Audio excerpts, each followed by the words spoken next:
variegated plants, alam nyo na. So, meron talagang possibility na variegate din yung hindi naman originally variegated. They also so guys, this is where we bought carding. So, dito nang galing yung Black Cardinal na pinaghirapan, tapos dinala ng iba. So, we can really see that those Philodendron millenonii that can thrive under the heat of the sun are having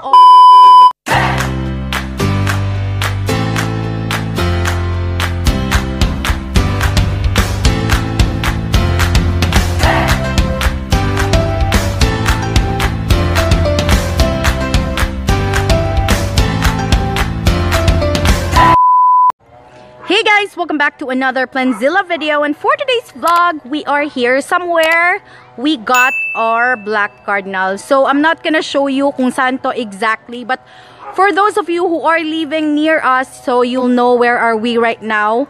Pero hindi ko na lang sasabihin saan to, but look at the garden.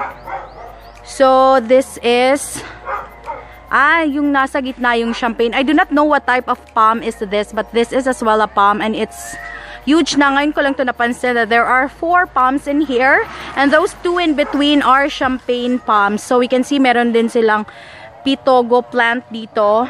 So this is a sago palm, if I'm right.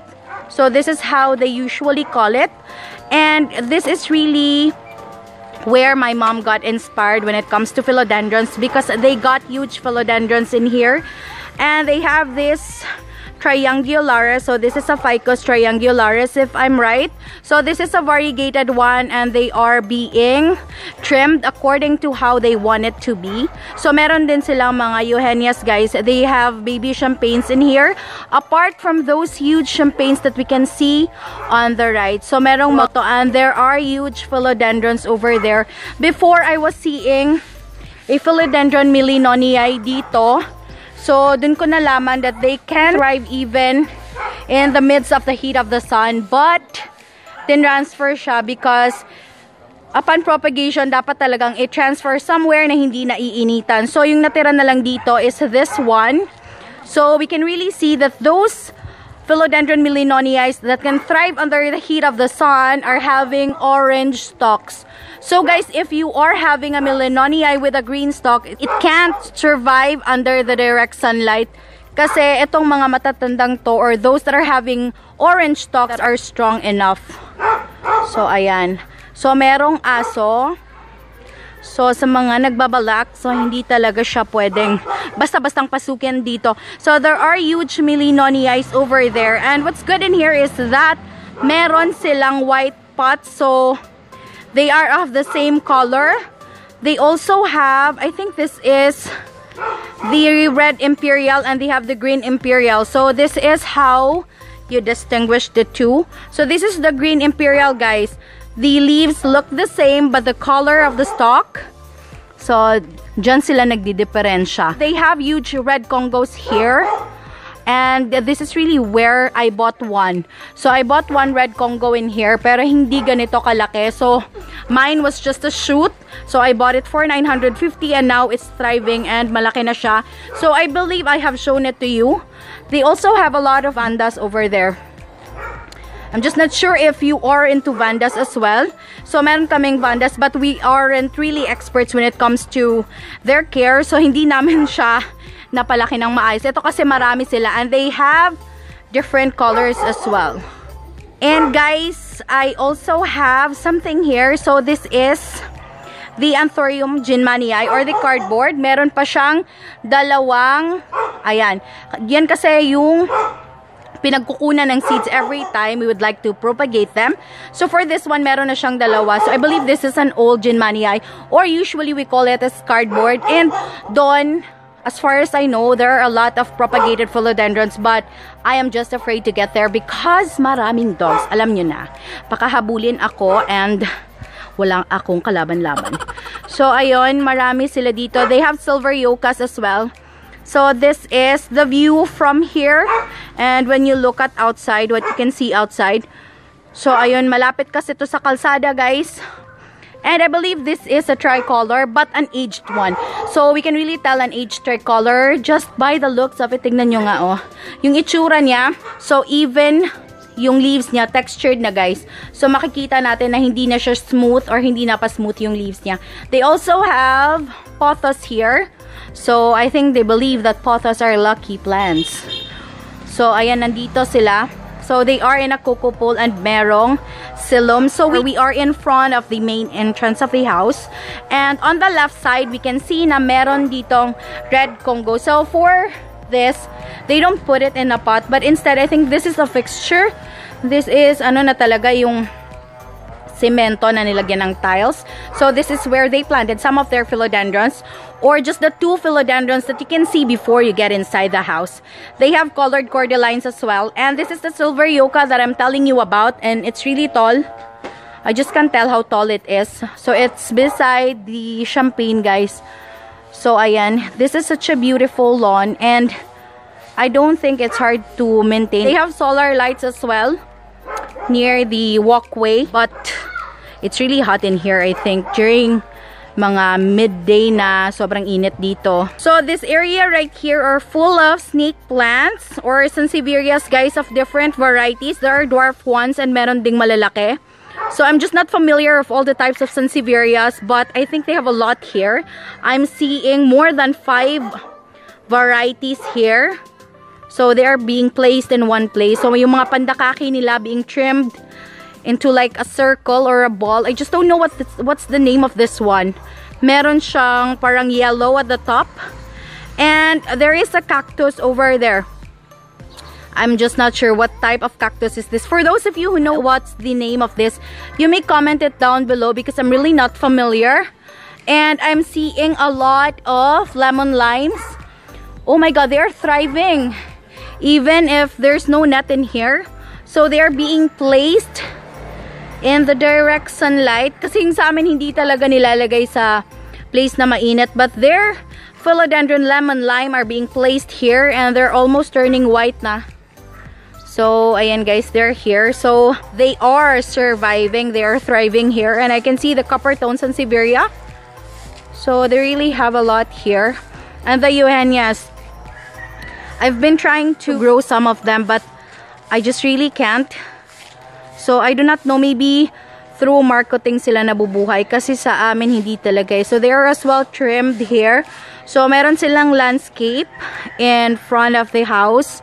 So, most of the philodendrons, guys, are being kept somewhere na hindi talaga kitang-kita every time na dumadaan ka malapit sa kalsada. Because this is just beside the road. And what you can see here, although there are philodendrons near the house, so, dun sa gilid, but hindi talaga kitang-kita, although they have a lot here. So, what's amazing here is that there is a huge staghorn fern, and this is much bigger. When we compare the one at Panglao, this is so big, and I've been seeing this before. So, this is what's amazing here. So, we call it kapadilyon. I do not know in your place, what do you call this one? I think this one is staghorn fern. If I'm right, I'm really not sure about that. You may comment that down below. So, they have philodendrons here. So, meron talagang area dito na puro philodendrons. But, they aren't really that exposed kasi alam nyo naman. So, guys, this is where we bought carding. So, dito nang galing yung Black Cardinal na pinaghirapan, tapos dinala ng iba. Dito sila nang galing. They have a lot of lemon limes. Apart from those that are being placed in front of the house, apart from those lemon lime na makikita natin doon, they also have some here. So, ito mga lemon lime na nandito aren't really exposed to the sun. So, yung mga nakikita natin doon, yung difference nila is yung color. Kasi, some of those that are being placed there, talagang nagfe-fade yung kulay nila. Kasi, they are neon green. But, for this one, I'm just not sure what is this because it's different. So, when we compare the colors, ito kasi neon and this is just green. So, guys, marami po akong nakikita ang ganito but I'm not sure what's the name of this kasi ito hindi ko talaga to kilala eh. Although marami silang welcome plant. So, they are being placed according to the varieties of plants that they have. So, naka-arrange siguro to sila. Ito mga burl marks. It is so lush. And they have aloe vera. Sabi ko naman sa inyo talaga, Yung aloe veras po talaga madaling paramihin. So, magagamit nyo sila when propagating your philodendron. So, might as well start planting your own aloe vera. So, guys, they are placing their Monstera adansonii. They're letting it climb into a live tree. Oh, ano to? Makopa. So, someone really commented on our video saying that tambis is makopa. So, ayan. Ito siya. And it's climbing na. So, I believe they are gonna let it climb up there. So, ganun naman talaga yung natural habitat ng mga ganitong type of plants. Monsteras and philodendrons, they climb on trees. So, ayan, eto siya. Good thing na pinapaklimb to dito kasi lumalaki po siya. And mabilis po lumaki yung mga nilalagay sa buhay talaga na kahoy. So, I'd like you to have an idea how big it is. Kasi para talaga sa akin, ito yung pinakamalaki dito. So, diba, this is so big when you compare. Oh, I'm putting the hand as a size reference and it's really that big, guys. So, I do not know how old is this one. Basta super laki na niya. Oh, diba? So, ayan. I believe these are mother plants. So, ano to, yung mga malalaking imperial red. They have it here. And, I'm just not sure if this is an aglonema, but this is a silver aglonema. So, if you happen to know this, guys, nako, comment down below po. So, guys, what you can see here, they have silver peace lily. So, ayan, katabi po nito yung mga dumb canes. So, usually, dumb canes are variegated, guys, and they are being placed next to each other. So, ayan, magtatabi-tabi lang sila. The variegated ones, magkatabi-tabi lang.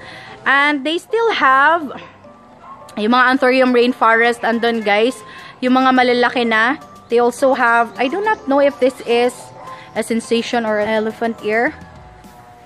Oh, I think that's a Dieffenbachia. You may comment down below. And they have a lot of orange marmalade. So, look at the variegation of this orange marmalade. Yung amin na orange marmalade, ganito lang yung dahon. But for this one, meron siyang variegation na ganyan. So, kapag talaga magkatabi yung variegated plants, alam nyo na. So, meron talagang possibility na va-variegate din yung hindi naman variegated. They also have the golden piña. And, it's variegated, guys. So, in-variegate siya. Uy. So, this is variegated. I just do not know what's beside this one. Bakit nag-variegate to? They have silums and the anthurium plumanii, or commonly known as wave of love. So, merong tricolors as well. They have different kinds of philodendrons here. They still have a lot at my back. Pero ito lang muna pinapakita ko. So, they have the green dragon. And I believe this is a mayo. So, ayan. They have this here. So, magkatabi-tabi lang yung magkakatulad ng itsura, guys. So, ayan. This is dumb cane camille. O, ayan. Makikita natin. And there is a baby Philodendron millinonii. So, they have the huge one and they still have small ones here. Meron din silang mga alocasia dito. So, meron silang mga baby cardboard, guys. They have a lot of philodendron white knight here, guys. So, ayan, marami ng mga roots na lumalabas. So, they have 3 here and meron din silang mga baby na anthurium ginmanii. So, ayan, this white knight is maliit pa. But this one and this one, marami na siyang aerial roots na lumabas. So, meron din silang mga philodendron moonlight, philodendron linnae or the sitting princess. Meron din tumatawag nito na hot dog. And they have the royal queen, philodendron royal queen. So, this is the sensation. Meron din silang mga sensation dito. So, dito kasi sa area na to, hindi mainit. Merong kahoy. And they're just putting a net in it para hindi malaglag dun sa mga plants. So, it's a perfect place for you to place your newly propagated philodendron. Sa mga ganitong areas, guys, nagta-thrive sila kasi hindi mainit po. So, dito talaga sila usually dapat nilalagay. So, yung mga ganitong area, para mabuhay po yung philodendrons na kaka-propagate pa lang. So, they really have a lot of propagated philodendrons here. And, dito nga nanggaling si Carding and he was a top cut pero nag-thrive siya kasi maganda po yung pinaglalagyan sa kanya. And most of the propagated philodendrons here really thrive. Even yung pop-eye, na kapatid ng pop-eye namin nabuhay dito, yung amin kasi namatay. So guys, if you like these type of videos, you may click the lower right corner to subscribe to our channel, PLANTZILLA BHL. And thank you so much for making it till the end of this video. It has been Maria, the voice of PLANTZILLA BHL. If you haven't subscribed, please click the subscribe button. Tap nyo na din yung bell icon para ma-notify kayo whenever we upload our next video. See you on part 2.